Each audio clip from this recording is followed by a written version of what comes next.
been given an opportunity in your life? Well, if so, what did you do with that opportunity? Did you take advantage of this opportunity? Or did you just pass it by and not really think it was that important?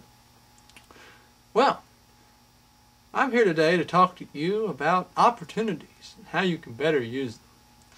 An opportunity is something that everyone gets sometime in their life. We do not always know when, where, how, at what time, or even what type of opportunity that we might be given in our lives. But one thing is certain, we are all given opportunities. Well, now if we have these opportunities, we must learn to be able to identify an opportunity when it comes up in our lives. Then after we identify that we are having an opportunity to do something, next we must decide whether are we going to take advantage of this opportunity or are we going to pass this opportunity by. But one thing is certain, if you decide to pass the opportunity by, then you may never, ever get the chance to have that opportunity again. It's gone. But now some of the opportunities that are very common in people's lives and that most people have all the time in their life will include some of these. You might have the opportunity to get to learn something new. You might get the opportunity to make some money. You might get the opportunity to get to do something for somebody. Maybe the opportunity to get to meet new people. An opportunity to make a new friend. An opportunity to share Christ with someone. An opportunity to help someone. An opportunity to get to do something good for a certain thing. An opportunity to get to go somewhere. Maybe an opportunity to get to end a conflict that's been going on for quite a while against two people. Or maybe it might be just an opportunity to get out and have fun with friends and family or whatever. So we all have opportunities, and we must decide to always take advantage of these opportunities that we are given. Because if we pass them by, then we'll never get that opportunity again. But if we're going to have these opportunities, we need to learn how to be prepared for these opportunities. Now, if you're prepared, it means to have all the necessary motives and or materials to be ready for use at any time. To be ready. Let me give you an example of being ready. Let's say you're having an emergency because your house is on fire. And you call the fire department and you say, "Hello, help, my house is on fire. Can you help me?" They will arrive on time. They will come in their fire engines. They will have water. They will be in entire uniform. They will have their fire extinguishers, and they will know how to use their equipment, and they'll be ready. They will be ready to help you in that emergency. Now, there is the opposite of prepared, which is not prepared. That means not ready, not having what is needed to do what you need to do or what you want to do. Now, let me give you the same situation again. Let's say your house is on fire, and you call the fire department, and you say, "Hello, help me, my house is on fire, can you help me?" Okay, so they get there, but they were late because their trucks were not ready to get them to your house. They ran out of gas on the way. They come in their regular clothing. They are not ready to fight a fire because they don't have their fire clothing on. They do not have water or fire extinguishing products, causing them to not be ready to actually fight the fire. They do not know how to use their equipment. They are not mentally prepared to fight this fire. See?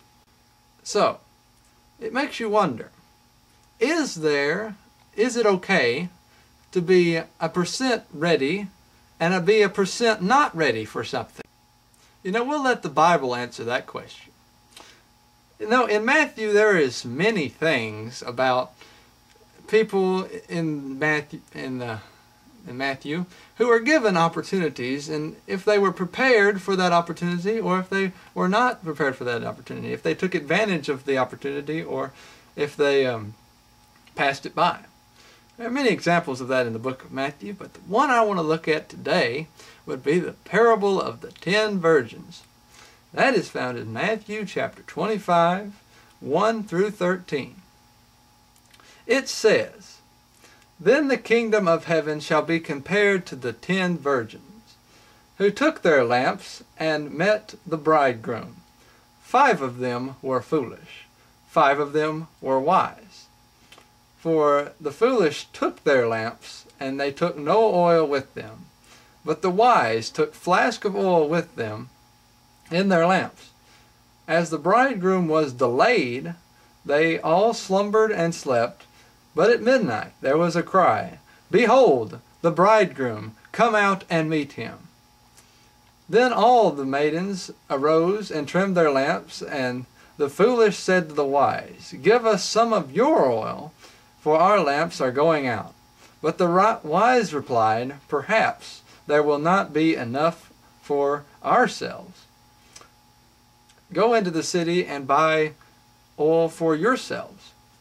And while they went to buy, the bridegroom came, and those who were ready, those who were prepared, went in with him to the marriage feast, and the door was shut. Afterward the other maidens came also, saying, 'Lord, Lord, open to us.' But he replied, 'Truly, truly, I say to you, I do not know you. Watch, therefore, you know neither the day nor the hour.'" What can we learn from this story about opportunities and being prepared and not being prepared? Well, let's say that they all had lamps, so they were all 50% prepared, wouldn't you think? But the bridegroom was delayed. 5 of them were ready. They were prepared to meet the bridegroom at any time that he might arrive. They already had their oil. They had their oil and their lamp. Now, the other 5 got their lamp, but they found out that the bridegroom would be delayed, so they delayed on buying the oil for their lamp. So they stayed 50% ready. But they still didn't know when the bridegroom would come. Unfortunately, they were not ready to meet the bridegroom, and they were not prepared for their opportunity. So when the opportunity came, they missed it. They missed their opportunity to meet the bridegroom. So lamps without oil, 50-50. They were 50% prepared, 50% not prepared. Is it possible to be like that? Well, let's go back to the fire situation again. Let's say you call the fire department and you say, "Hello, help, my house is on fire." And they come, there, and they have their trucks, and they have their fire extinguishing products, and they have their helmet on their head, and they have their jacket on, and they have their gloves on, they have their pants on, but they don't wear their shoes. They're barefoot. They're still not prepared to fight this fire completely. They won't be as effective at it. So we need to be prepared. Now, it's not even good to be 95% prepared and be 5% not prepared. In James chapter 2:14, it says, "Faith without works is dead." Faith without works is dead. That's 50% ready with faith, 50% not ready with works. And it's dead. So if you have faith without works, you might miss your opportunity to get to go to heaven someday, which isn't good.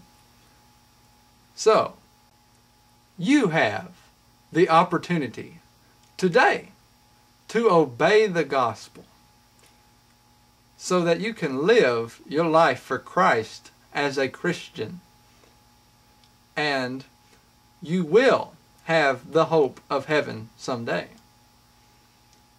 So will you take advantage of this opportunity which Christ is giving you right now to obey the gospel? Or will you pass it by? Think about it.